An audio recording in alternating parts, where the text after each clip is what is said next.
Our scripture lesson for today is John 1 through 41. It's a very long intercourse between Jesus and a man born blind for birth.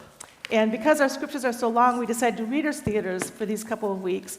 Our Reader's Theater isn't directly from that text. It's part of it. It's really four healing stories kind of brought together. So, I am the man. I am the man with the withered arm. The withered arm. The withered arm. I am the woman. I am the woman condemned by the crowd, condemned by the crowd, condemned by the crowd. I am the boy. I am the boy who was sightless at birth, sightless at birth, sightless at birth. I am the girl. I am the girl presumed to be dead, presumed to be dead, presumed to be dead. I am the man with the withered arm. The withered arm. The withered arm. Who never intended to bother or harm, till I felt myself shaking with sudden alarm. Sudden alarm. Sudden alarm. When he asked me to move during worship. I am the woman condemned by the crowd, Condemned by the crowd. Condemned by the crowd. whose pleading for mercy was never allowed, till a man who I never knew scattered the proud. Scattered the proud. Scattered the proud. As he knelt by my side and kept silent. I am the boy who was sightless at birth, Sightless at birth. Sightless at birth.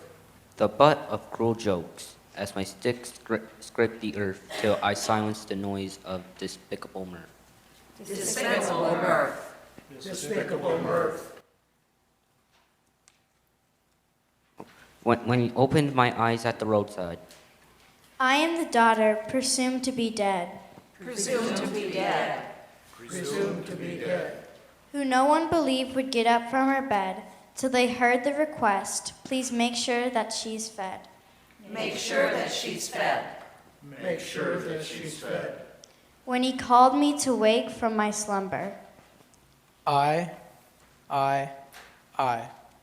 did not come to lounge about with the leisured classes. I came to heal the sick. I did not come to patronize the wealthy. I came to preach the good news to the poor. I did not come to speak for the always articulate. I came to listen to the voiceless. I did not come to be shown what was wrong.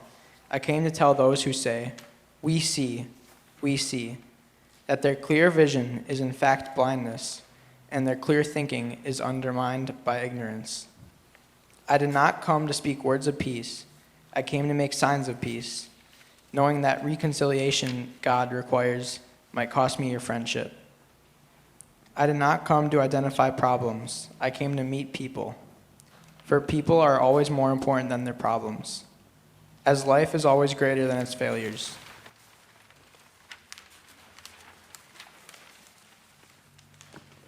I did not come to build a casualty clinic and call it my church. I came to announce God's kingdom where all are taught and touched by each other, where all are sisters and brothers of each other, where justice and peace joins hands, and conviction and commitment share the same lodging. And because the creatures of this earth seem convinced that help comes from above, and scale the heights of fashion and intellect to find it. For that reason, I want you to know that the love of God comes from below. In the child,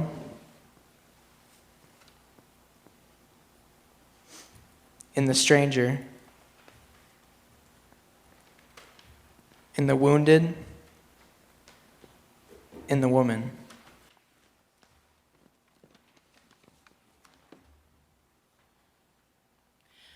We are the people whom no one would touch.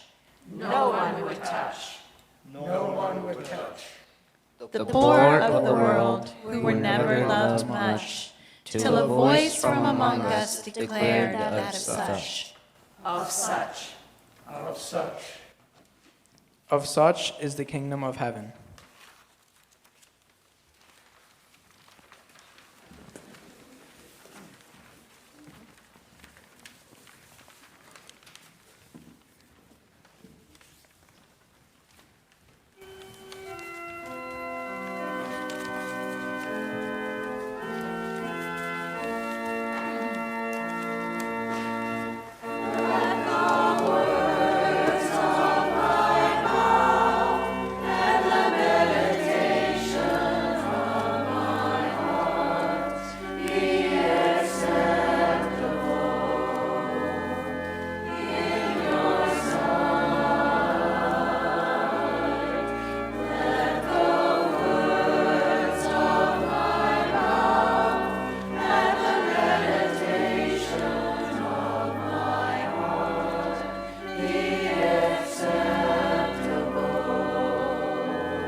the actual text of the story of the man with the man born blind, the crowd gathers around and asks, "Who sinned, this man or his parents, that he was born blind?" Who sinned? Whose fault is it? Who's responsible for this? Who did something wrong? Isn't that the question that comes up far too often when we find out that somebody's ill or something went wrong? Oh, I wonder what they did. You get diagnosed with lung cancer. Oh, did you smoke? You get diagnosed with almost any disease. Oh, what did you do to get that? And what it does is it puts blame where we don't need to put blame. It's not compassionate. It shows absolutely no compassion for when things happen to people that could be disastrous. How many people who smoke never get lung cancer? And how many people who get lung cancer never smoked? It's just one example of us looking for how can we put blame and not take responsibility and not show compassion. In the story of the man born blind from birth, Jesus encounters him on the outskirts of society because he's been shunned, he's blind, so there's something wrong with him. You don't want to get too close because you might catch it too. And part of culture in that day was if you found yourself in the presence of someone who was blind, you spit on the ground in front of them because that's going to ward off that evil spirit so you don't become blind too. I don't know the connection, I just know the story. So Jesus took this act of disgrace and spit on the ground in front of the man and formed that into a ball of clay that he used for healing. What society used to make sure that the man kept his distance from them, Jesus used to bring him into community. All the stories from our readers this morning are stories of people taken out of society, people left out. The man with the withered hand, the woman who touched Jesus' cloak, the girl who died. And in each case, Jesus brings them back into community, back into society. And the scandal of this story that we have today was that Jesus did it on the Sabbath. God forbid that you would heal someone on the Sabbath because that's the day of rest. There's this whole list of things you can't do on the Sabbath that are considered work. And one of them is kneading. So making bread, you don't do that on Sabbath, you do it the day before. Well, the act of taking that spit and that dirt and forming it into some sort of clay was seen as an act of kneading. That was the big sin on the Sabbath. Now, I tried making bread once. Yeah, I know, really. And kneading bread is really hard work. I mean, seriously, I was exhausted, and when I was done, I didn't even have something I could eat. But combining your spit with dirt is seen as the same act, the same amount of work. And when Jesus was done, he had something he could use to heal. We spend so much energy in our society putting people on the margins. I mean, look at all, I'm sorry to even bring this up because I'm going to get excited here, but all the political ads, we look for every single thing they could have ever done wrong to try to dismiss the other candidate. Could you spend a little time telling me what you're going to do instead of telling me what they're not going to do? Could you spend a little time telling me about your character and who you are and where you come from instead of just dishing on everybody else? It's so much a part of our society that we're really becoming a fractured society in so many ways. We hear of the decline of the mainline church. It's not just the mainline church. We're hearing of the decline of the church. People aren't joining into community like they once did. They're not seeing it as important. And not that church is the only place where you can come into community. There are a lot of places. But there are a lot of groups and societies that are fracturing because we no longer see the importance of bringing people in and encouraging one another. It's not all that new. Every one of these stories of people that needed healing by Jesus were put on the margins of society. Every one of them, because of something that had happened to them, they were seen as sinful, and therefore we do not want to associate with them because it might rub off on us. As if there's even one person in this room who was without sin. I dare you, raise your hand if you're without sin. Thank you for being honest. I'm not even going to presume that you're just being shy. Whenever we demonize the other, we do it too many times to elevate ourselves. And where does that get us, really? But when we embrace the other, we ourselves can be embraced. I did a Bible study many years ago with a group of folks, and it's one of the prophets talking about sin, and I'm like, so what is the sin that we need to claim? And the answer came, well, it's the gays and the abortionists. Okay? Because that may not be me. So if I say that that's what it is, I'm taking myself off the hook and putting all the blame on one or two groups of people.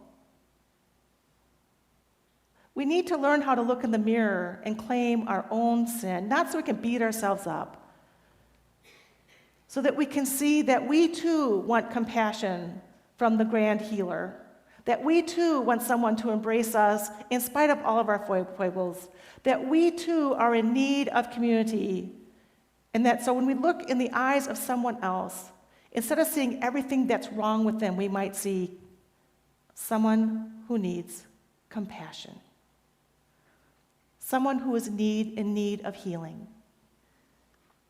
And sometimes that healing is as simple as just being present, just showing up. So often when someone's going through a tough time, others will say, well, I just don't know what to say to them. I don't know what to say. I said, just go sit with them. You don't have to say anything. Presence says so much more than words. One of my first churches out of seminary was in a rural area, and one of the men, I just started, and he lost his wife. And he had been a farmer. He was living in town, but he was going to go out to his son's farm and combine the fields. And he let me go, and I got to drive the combine. Until he said, you know, you need to keep your rows straight. But I think back on that time because I didn't know what to say. I was young and didn't know how to drive a combine. And we didn't have a lot of conversation while he wanted me to concentrate on the straight lines. I think that was part of it. But it was the presence. And for the whole time I served that church, that was the memory, that I got on the combine and went out there in the field with him, and we spent time together. Just simple presence. And so often when I look back on my ministry and think about the times I messed up were the times I didn't show up. Not because I said something stupid, I mean, I've done that too, but because I didn't show up for whatever reason. This story of Jesus and the blind man is Jesus showing up for the one who's been dismissed by everyone else. He's the man born blind from birth, living in this community, and yet when the crowd gathers around to see what's happening, they say, who is this guy? Really? He was born in this community, he's lived here his whole life, and you don't even know who he is? Because you've dismissed him. You've ignored him. You've left him alone.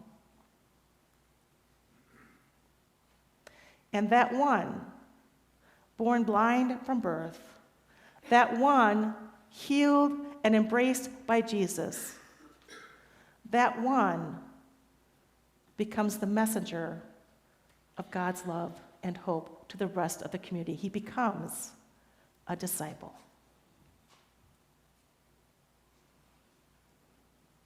Life gets complicated, and we can share all of our excuses. But sometimes we just need to put all that other stuff aside and show up. Sometimes we need to be the one who's going to just sit there and grab a hand or put an arm around a shoulder and just let people know, we see you. I see you. You matter. And sometimes that's the most transformative miracle that can happen in a person's life on that day. Amen.